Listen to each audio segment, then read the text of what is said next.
Jubilito TV Official. So yun. Inyo, what's up mga kabagis? This is Jubilito TV Official at eto na naman po muli ang isang edisyon ng ating reaction video mga kalingap at kabagis, no? Pero bago po ang lahat, syempre po, mega love shoutout po muna kay Kuya Val Santos Matubang, kay Ate Eda Vlogs, Kalingap Rab, Kalingap netizens, Kalingap subscribers, Kalingap supporters, lalong-lalo na po ang ating mga Kalingap partners and reactors. Mega love shoutout po sa inyong lahat. So bago po natin simulan ng ating reaction video for today ay ipinahahatid po ni Jubilito TV Official at ng aking pamilya ang taos-pusong pakikidalamhati po, no, sa mga naiwan po ni Brother Paas dahil kahapon po around 6 PM po, no, si Brother Paas po ay binawian na po ng buhay at ngayon po ay nasa kanlungan na po, no, ng ating Panginoong Diyos, no. Mahaba ang naging struggles ni Brother Paas sa kanyang karamdaman. Maraming sabihin na nating pagsubok ang ibinato sa kanya ng pagkakataon ng tadhana. Lumaban ng isang Brother Paas, pero lumaban hanggang sa huli. Pero talagang ganun po talaga ang buhay mga kalingap at kabagis, no. Panahon na parang itong si Brother Paas ay magsilbi naman doon po sa taas. At wala na pong sakit, wala na pong lungkot na mararamdaman ng isang Brother Paas dahil po pinawi na po lahat yan ng ating Panginoong Diyos. So rest in peace Brother Paas. At iti-treasure ko yung mga time na nasa diet ako at na-meet kita. At talagang masasabi kong napaka-humble at talagang dedicated sa salita ng Diyos ang isang Brother Paas, no. So, yun lang po, no. Nakakalungkot lang talaga mga kalingap at kabagis dahil isang kalingap partners natin ang namaalam na po at yun, kagaya nga po na sinabi natin, ganyan po talaga ang buhay. Hindi mo natin alam kung kailan po tayo hindi po natin alam kung kailan po babawiin. Dahil po, lahat naman po dito sa mundong ibabaw ay hiram lamang po, no? Pahiram lamang po ng ating lumikha ng ating Panginoong Diyos. So yun, mga kalingap at kabagis, no? For today's reaction video, gawa lang po natin ng reaction at pagbibigay ng ating personal opinion dito po sa naging live ni Kuya Val Santos Matubang regarding sa papagawa daw ng papagawa daw ng kontrata kay Kalingap Edu at kay Beyonce, no? At itong kontratang ito, mga kalingap at kabagis, ay kailangan daw pong manotaryuhan ng abogado. Ano ang kontratang ito mga kalingap at kabagis? Ating alamin kay Kuya Val. Then saka po natin gawa ng reaction, no, mga kalingap at kabagis. So without further ado, narito po yun. Kontrata ni Kuya Val. Okay, let's play.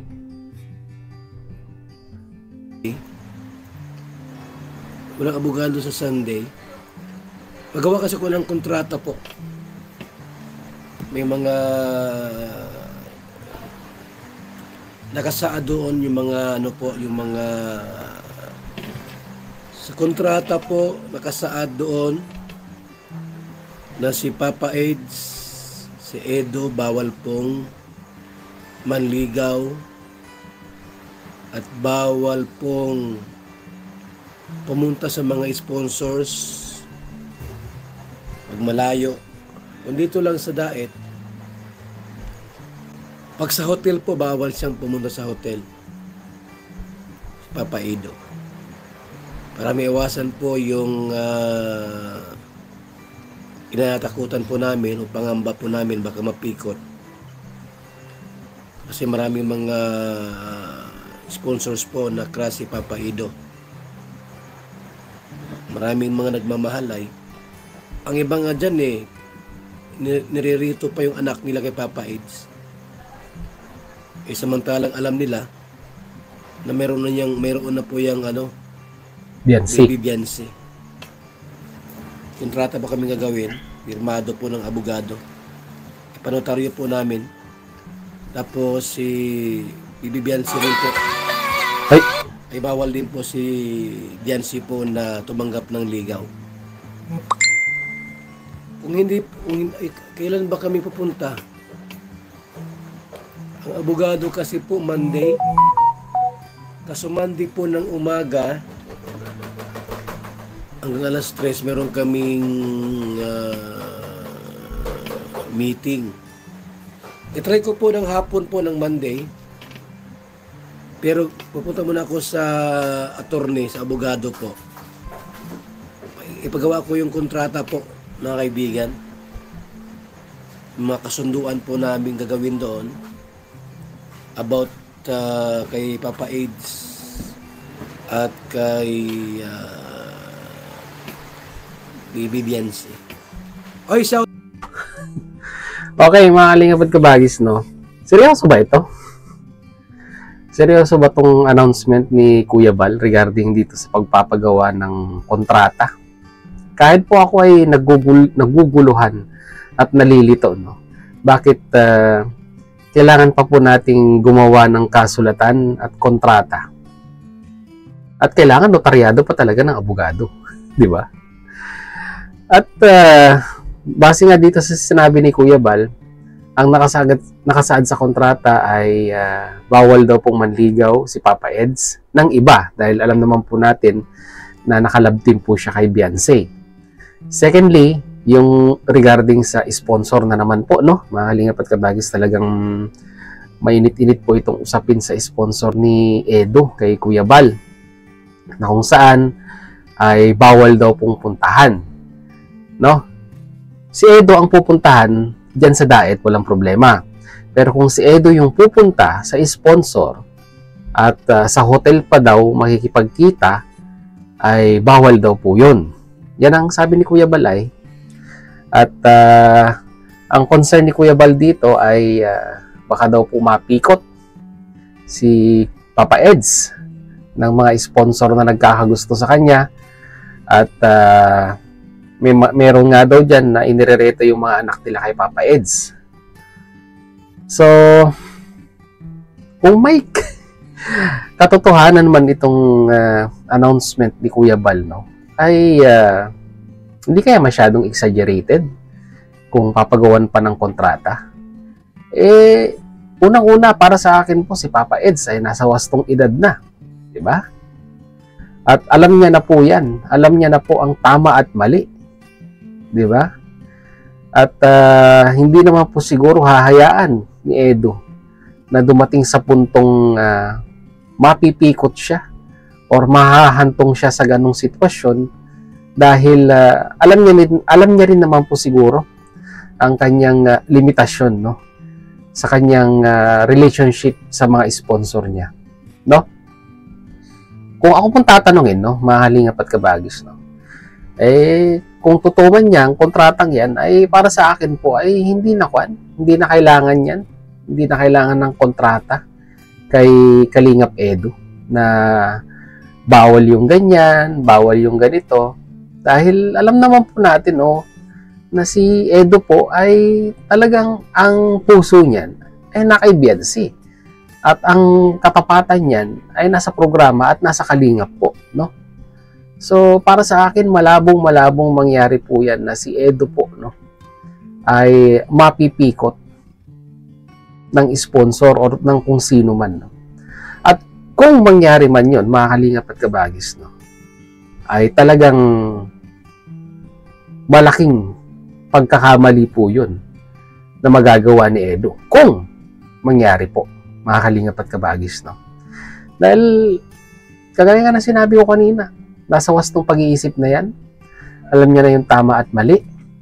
At ang puso na kay Beyonce, ang katapatan ay nasa Kalingap. Yun lang, pagsamasamahin na natin po yun, no? Yun na lang po ang panghawakan natin kaysa gagawa pa ng kontrata. Kung totoo man yung kontratang yan, ha? Kalingap at kabagis, no? Kasi napakaseryoso ng mukha ni Kuya Bal dito na talagang kung i-analyze mo ay parang talagang desidido nga ang isang Bal Santos Matubang na magpa-drop ng kontrata regarding kay Edo, sponsor, at kay Beyonce, no? Although napanood na po natin yung latest video upload ni Kalinga Prab regarding kay Edo at kay Beyonce sa kanilang one-on-one question and answer portion, ay kumpirmado na po, no, na talagang malayo na po ang mararating, hindi lamang po sa love team, no, ni Kalinga Prab, ito pong si Edo at si Beyonce, dahil talagang nagpakita na po sila ng kanilang intensyon sa isa't isa. So yun, mga Kalingap at Kabagis, so lamang po ang ating opinion dito sa sinabi ni Kuya Bal. At kayo naman po, syempre, ang hihingian ko ng opinion. At yung opinion na pong yan, ay syempre po, itatype po ninyo sa ating comment section, no? Mga Kalingap at Kabagis, para mapag-usapan po natin, diba? Ang tanong, kailangan pa ba ng kontrata o hindi? Yan po ang i-comment ninyo, mga Kalingap at Kabagis. So yun, mga Kalingap at Kabagis, muli maraming salamat talaga sa dulo po ng ating reaction video ngayong araw na ito ay nasamahan nyo po muli si Jubilito TV Official. At muli po, nagpapaalala po ang inyong host. Sa mga hindi pa po nakasubscribe sa channel po ni Kuya Bal Santos Matubang at Edna Vlogs, Kalingap Prab. Yan, supportahan po natin ang kanilang mga YouTube channel. Sama na po natin, Kalingap Edo, no? Mga Kalingap at Kabagis, no? At ganoon na rin po, ipapakisuyo ko na rin po, no, sa mga hindi pa po nakasubscribe, kung may gusto lang naman po, no? Jubilito TV Official. Ayan po. Paki-like na rin po para updated po kayo sa ating daily upload, no, ng ating reaction video sa Kalingap. Ganoon din po, paki-follow and like ang ating official FB page na may 194 followers na po, no, na may kaparehas pong pangalan ng ating official YouTube channel, Jubilito TV Official. Ayan. So hanggang dito lang, mga Kalingap at Kabagis. Once again, this is Jubilito TV Official. Ayan po. Proud member po, no, ng Team Koos at ng Team Vios. As I always say, mga Kalingap and Kabagis, peace, God first. God bless po. Bye!